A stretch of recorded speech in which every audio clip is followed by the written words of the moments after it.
Čau. Říkal jsem si, že bych mohl natočit nějaký kratší video o téhle motorce, protože je to 125, je to od 16 a často, když si projíždím nějaký inzerce, tak ty motorky, je tam strašně moc prostě nových 125 od kluků, který si koupí něco, co jim ve finále vůbec nevyhovuje.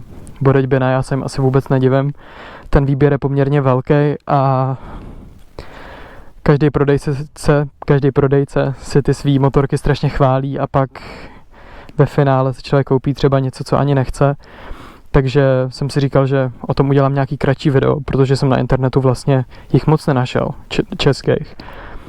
A třeba to někoho odradí a třeba to zase někomu naopak pomůže si něco takového vybrat. Jedná se teda o Hondu CB125F.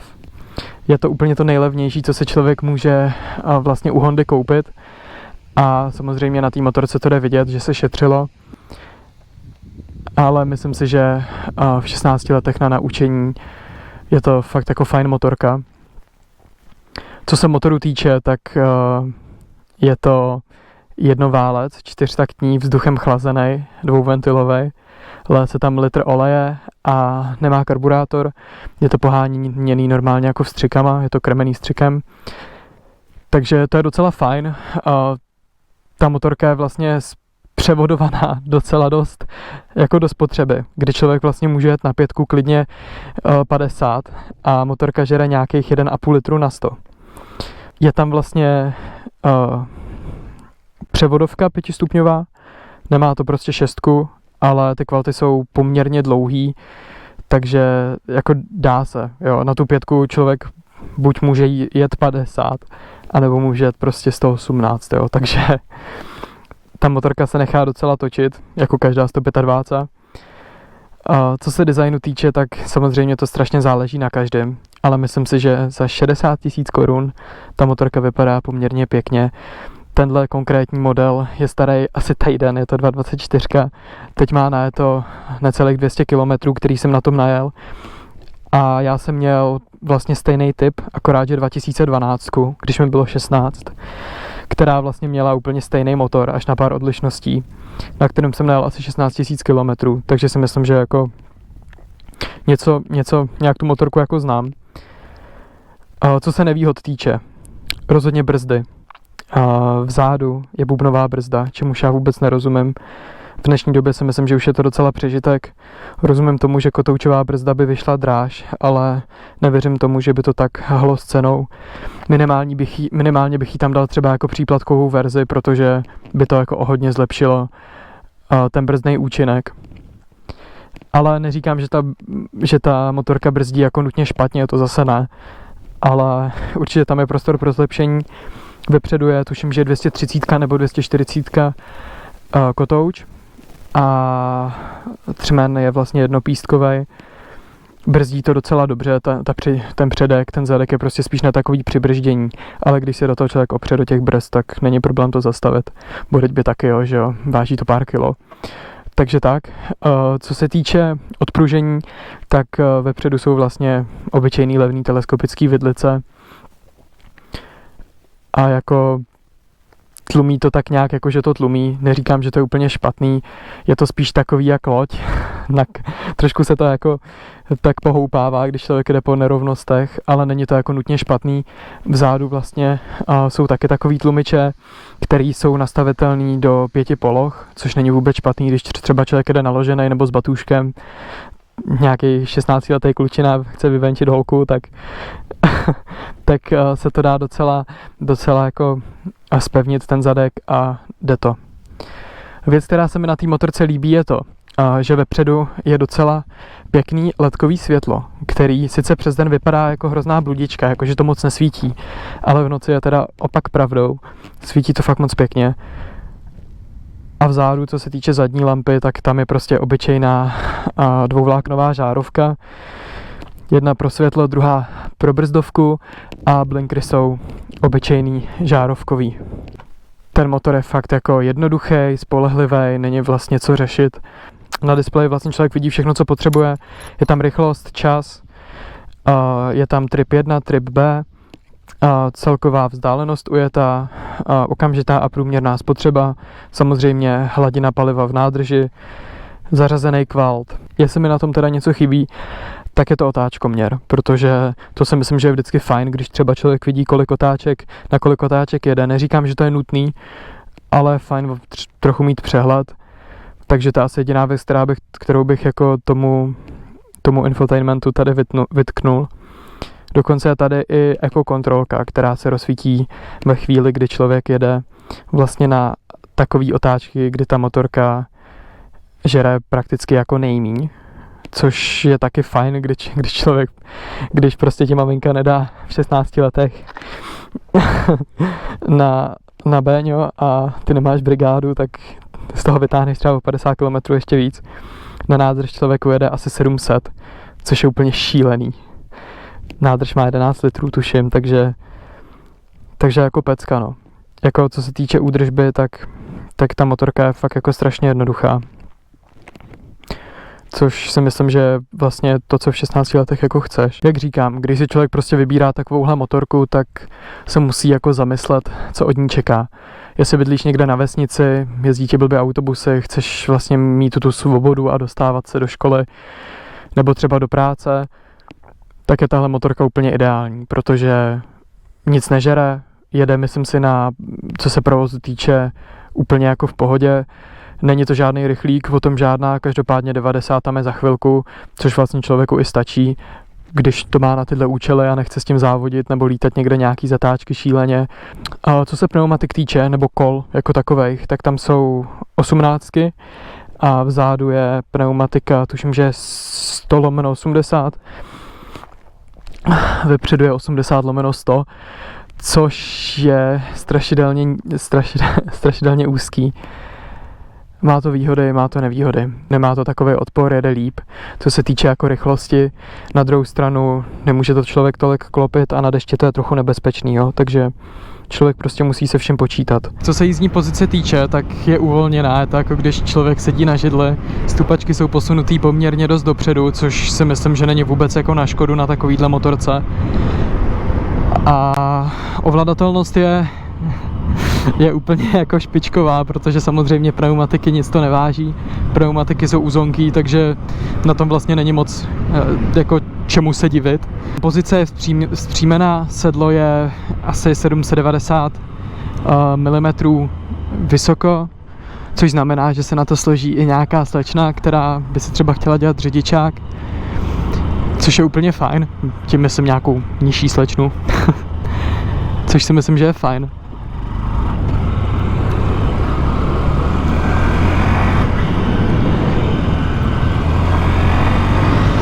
Sedlo se po třeba 60 kilometrech poměrně prosedí, ale není to jako nic hroznýho.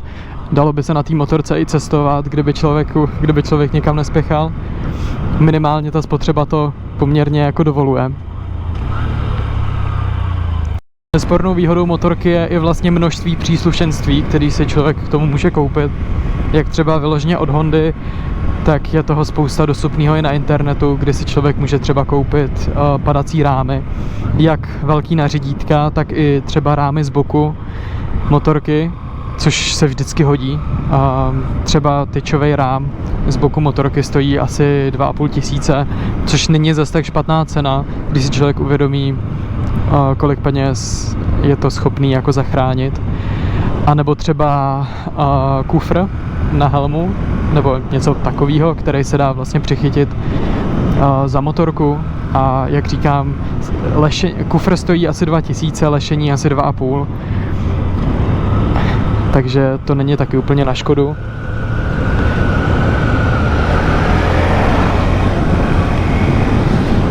Tady jde hezky vidět, že třeba jak už je snížená viditelnost a je trošku šero, tak ten displej je pořád krásně čitelný. Je prostě hezky rovnoměrně podsvícený, což taky nebejvá úplně zvykem u levnějších motorek. Když je ostrý světlo, tak to samý, jo, prostě s čitelností není problém. Což si myslím, že je jako pecka.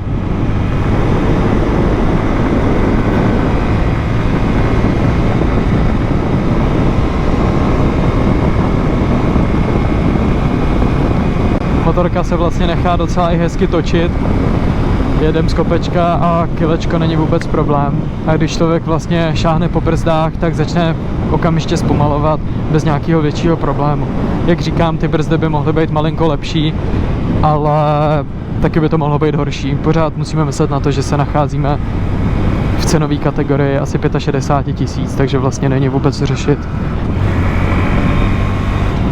Tady si vlastně můžeme ukázat tyto, že teď, když mám zařazený 5. rychlostní stupeň, tak na něj můžu jet vlastně úplně bez problému 50, rozsvítí se mi ta ekokontrolka zelená tady nahoře. A vím, že prostě jedu, když si teď dám okamžitou spotřebu, tak jedu za 1,1 litru, prosím pěkně, jo. Takže prostě zadarmo, což je fajn. A i já, když za to tahám a jezdím poměrně tady dost do kopců, co jsem si tu motorku zkoušel, tak jsem se nedostal přes 2,3 litru spotřeby. Na to, že je motorka jednoválec, tak z motoru nejdou ani nějak jako výrazný vibrace. Člověk samozřejmě něco cítí trošku do stupaček a do řidítek, ale není to nic hroznýho. Už jsem měl na motorkách, kde to bylo i značně horší a i do těch zatáček jde motorka docela pěkně. Jo. Si můžeme klidně ukázat nějakou trošku zatáčku. Není to prostě vůbec špatný, myslím si, že za ty peníze je to fakt hezký svezení a pořád to má tu kvalitu té Hondy, i když ta motorka je spíš jako indická, co se týče návrhu.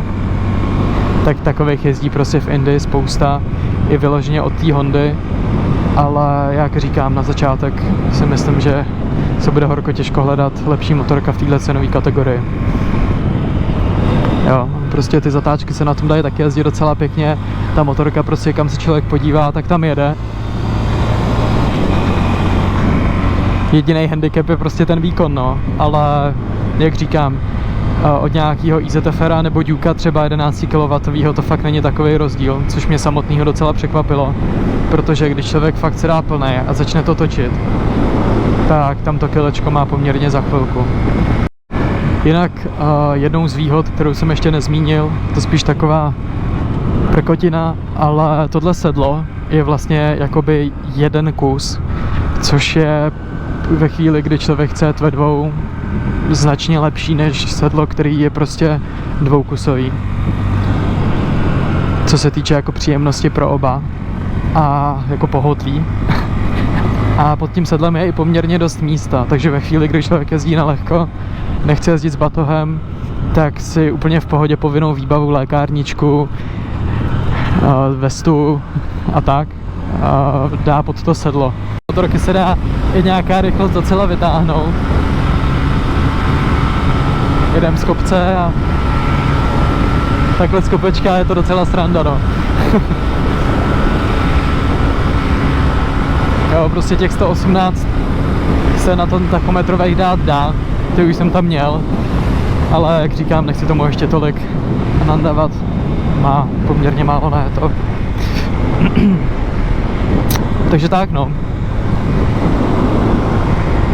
Nevím, jestli mi to umožní úplně čas, protože za chvíli bude tma, ale zkusím dojet nějak do města a ještě říct nějaký jako názor prostě na městskou dopravu, protože to je vlastně to, na co ta motorka je dělaná. Na prostě ježdění ve městě. To té motorce vyhovuje úplně nejvíc a myslím si, že to je i to, v čem je ta motorka úplně nejlepší, protože té motorce prostě ty vyšší rychlosti určitě nevyhovujou. Ta motorka je dělaná, myslím si, do těch 90, co se týče jako pohodlí a potom už je to spíš takový trápení a zbytečný přetáčení toho motoru. Takže zkusíme ve městě. Tak tady se přesně projevují vlastnosti té motorky, kdy ta motorka prostě, jak říkám, dá se jet na vysoký kvalt na poměrně nízkou rychlost, tudíž ta motorka jede na nízké otáčky bez nějakých větších vibrací, což je příjemný. A hrozně hraje do karet vlastně ta lehkost i ty užší pneumatiky, protože tady si umím představit nějakou kolonu, není absolutně problém se vlastně kdekoliv jako proplíst. Ta motorka je prostě lehká, takže jo, prostě ta motorka je úplně ideální na takovýto meziměstský ježdění. A ten městský provoz té motorce dělá jako vyloženě dobře. Samozřejmě je to vzduchem chlazená motorka, takže ve chvíli, kdy bude ve městě 35 stupňů někdy v srpnu a bude stát někde v koloně, tak bude mít asi co dělat, aby se uchladila, ale jinak si myslím, že jako to město je prostě její. Ta obratnost je prostě to, co té motorce hraje jakoby strašně moc do karet, protože to mi třeba chybí prostě na mém 6 kg, kdy je ta motorka taková těžkopádná. Tady je to strašná sranda na ní jezdit. Člověk samozřejmě musí myslet na to, že ty pneumatiky jsou prostě uší a že to asi úplně nechce naklánět do nějakých extrémů, ale jinak je to prostě strašná prča. Takže takhle na závěr bych udělal nějaký kratší shrnutí. Výhody rozhodně cena. Myslím si, že i docela design, protože za ty peníze je ta motorka, myslím si, že je opravdu hezká. Display, což třeba konkurentní čínský motorky mají často mnohem horší. Celková jednoduchost, kdy ve chvíli, kdy člověku už to nebude mít v záruce, tak není problém se na té motorce cokoliv udělat sám. Ta motorka je fakt jednoduchá jako hodinky a to je prostě hlavní, no. Myslím si, že na naučení by člověk hledal jako horko těžko lepšího adepta, protože ta spotřeba, ta lehkost, ta ovladatelnost, je to prostě pecka. Co se nevýhod týče, brzdy mohly by být znatelně lepší. A prostě člověk musí vědět, do čeho jde a ve chvíli, kdy to ví, tak ho ta motorka za ty peníze prostě nemůže zklamat. Jestli ti je 16, potřebuješ něco jednoduchého na dojíždění do školy, něco, na čem se občas projedeš, jen tak prostě na pohodu, ale občas za to budeš chtít zatahat. Když chceš něco na dojíždění do práce a nejseš úplně nějak extrémně přenáročněnej, tak si myslím, že je tahle motorka úplně ideální a za mě ji můžu rozhodně doporučit.